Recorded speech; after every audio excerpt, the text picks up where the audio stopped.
I look at our team with right now is they are really trying to put themselves in a place where they can hang their hat on the defensive end, and we're getting there.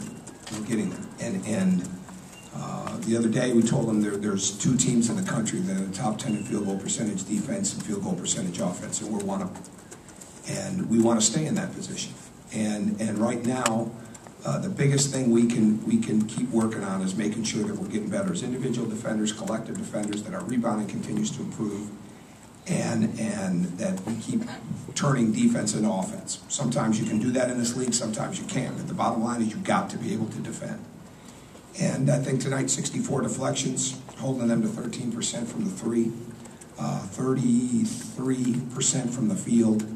We had the 64. We had three guys with double-figure deflections with Cody, Victor, and Jordan, and Will had 9. Those are good things. Those are really good things for us. We're trying to integrate a lot of different guys into the lineup at different times, and it's easier said than done. And we just got to continue to. That's why I know we're going to keep getting better, because eventually some of those things will click. Right now we don't have tremendous synergy when we go to the bench, but I think over the long haul we will get it, and that's what we're trying to build towards right now. But they're a hard team to play against. They play very tough, competitive.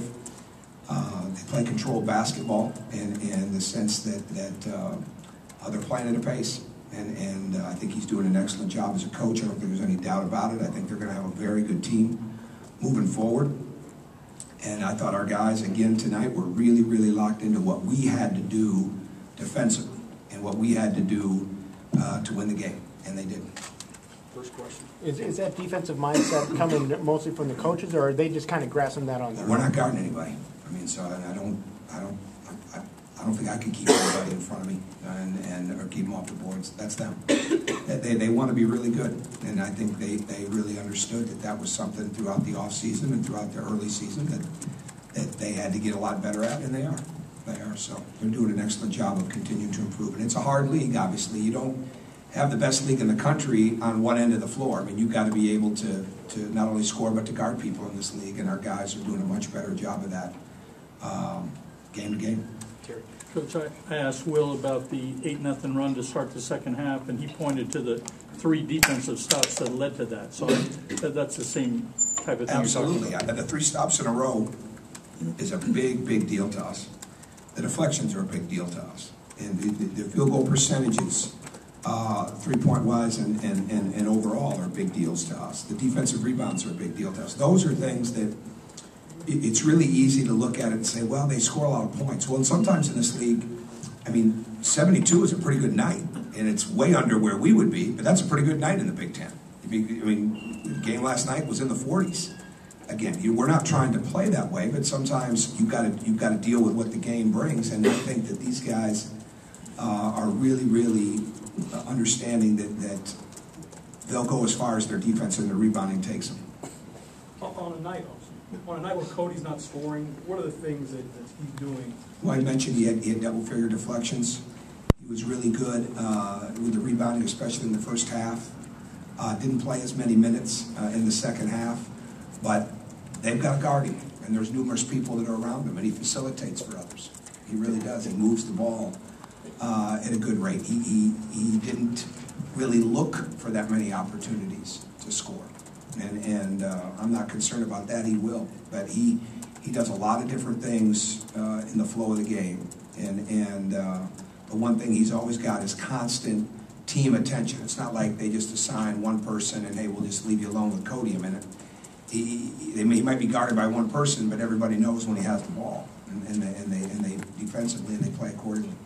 What does that say about the team that he doesn't try to force anything, and also the team doesn't miss a beat when he's not? It says he's a really mature young man. I wish he knows he can be as aggressive as he wants to be. He can look for offensive opportunities and want him to shoot the ball. I don't think it's anything of that. But the one thing you don't want to do is, I just get concerned about his technique. I get concerned about making sure that he's finishing and doing all the things that he needs to do, and making sure that his skill level continues to be high, and just let him play the game. Dustin. Yogi and Vic obviously seem to have really found their rhythm as shooters, I guess obviously big time tonight. What's the evolution been like for each of those guys to kind of get in a rhythm like that? Hard work. They spent a lot of time at it. Yogi did an excellent job tonight shooting the ball, and really shot it. You could see it yesterday. And we have not practiced. We walked through on Monday, and we probably had the shortest practice of the year yesterday. Outside of weightlifting, we were probably on the court an hour and 5 minutes. And so we lost a lot of our rhythm, and it got us a little bit tonight. But we've got a hard stretch coming up. I mean, really, next week is 3 games. I mean, it's Sunday, Wednesday, Saturday, and every game is going to be an absolute battle. So I knew we might be giving up a little bit in execution to make sure that we had really good energy and build it over the long haul. But at the same time, those guys spent a lot of extra time shooting the ball. I thought Will shot the ball extremely well. So we made 11 threes. I think that's really positive. Coach, you talk about the hard stretch coming up. How important were these 2 games after the loss to Wisconsin? Well, they're all important. And what it does is it gives us, it sounds very cliche-ish and corny, but you want to be on a 1-game winning streak constantly. You know, these guys do an excellent job of looking at each game. That they've never played with the intention of the next game being on their mind other than the game that they're in. And sometimes when you're older and sometimes when you have a lot of expectations on you and you play in a league like this, you can look at the schedule and can you lose sight? Well, those teams get beat. Those teams get beat. You can't get too high, you can't get too low. And you've got to take each game for what it is, the most important game, because if you spend too much time celebrating one or you spend too much time dreading the result of another, you can get in a slide in a hurry in this league, and you can't let that happen. So these guys have done a great job, and then the entire focus will be on their improvement and preparing for Michigan State. You mentioned Will. What do you think of the kind of spark he gave you guys tonight? Well, I think that's who Will is. I think that's what Will brings. I think that's his game. I think that's his energy and his passion. He was very, very good defensively. I thought he was extremely good on Sunday at Northwestern, even though it wasn't a box score good necessarily, but it was a very, very strong game from him. And he's one of our best players. He really is, and I think he's an excellent shooter. He reads the game well, and that's how he played tonight. Coach, you guys really caught fire from behind the line in the second half. Do you feel like your players were kind of feeding off each other? You know, is each different player hit a 3 on successive possessions? Maybe. You know, they all work very hard on their shooting. That's how I look at it.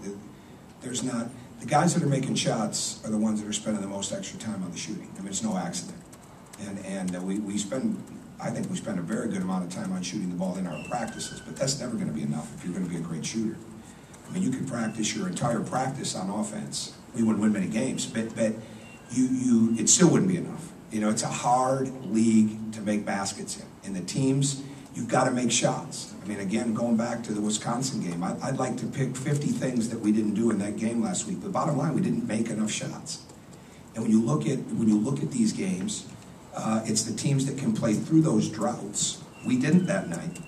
But the teams that can play through those droughts and have that great maturity and toughness on the defensive end and never let their head get down are the ones that win the games. And we've got to continue to do that. Especially when it's just Yogi, Vic, and Will, when those guys are making the threes. How much does that change the dynamic, especially when you're playing a zone? And obviously, they're going to focus more on Christian and Jordy on the perimeter because they know those guys can shoot. When you're getting it from guys that aren't always your main three-point shooters, how much does that change the dynamic and help you, especially when they're really trying to take Cody away? I think it's big because eventually it's going to become, you know, well, it'll never be a one-on-one game for Cody in the post. I mean, they're always going to build around stopping him. But it allows him more freedom, a little more movement. He can go to the rim quicker. There's no doubt that he can catch it a little deeper and go up to the basket and not wait for the cutter to come through, and that's something that he's got to continue to get better at. But the ball moved.